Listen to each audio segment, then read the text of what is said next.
কোথাও যাওয়ার উপায় নেই, বুঝলেন? উপায় আছে, মানে আমি এটা বলবো না যে আমাকে সুমন বলে, একদমই বলে না। সুমন বলে তুমি ছেড়ে দাও, কিন্তু আমি না ওটা ছেড়ে দিতে পারি না।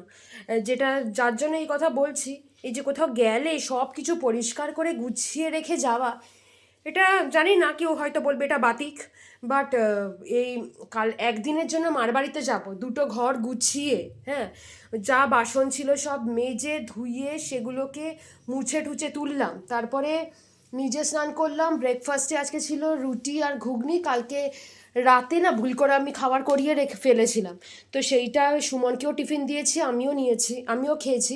আর ছেলেকে ব্রেকফাস্টে আপেল দিয়ে দিয়েছিলাম, কেটে দিয়ে দিয়েছি। যাই হোক, ওইগুলো করে তারপরে নিজে স্নান করলাম।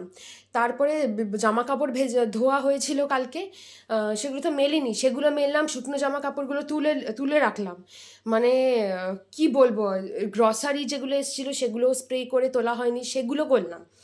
হ্যাঁ, মানে কোথাও যাব যে, তার আগে আমার টেনশানে মানে পাগলা হয়ে যায় যে কি কি গুছিয়ে রাখতে হবে। এবার ফেলে যেতেই পারি, ফেলে উদ্যা মেরে ফেলে হয়তো চলে গেলাম, কিন্তু কী বলতো মনে খচখচ করবে আমার, হয়তো এটা বাতিকি, না গুছিয়ে না প্রপারলি ওটাকে সেট করে রেখে না আমি বাড়ি থেকে বেরোতে পারি না। বাড়ি ঠিকঠাক না গুছিয়ে এসে যদি দেখবি অগোছালো বাড়ি, আমার তখন মাথা খারাপ হয়ে যায়।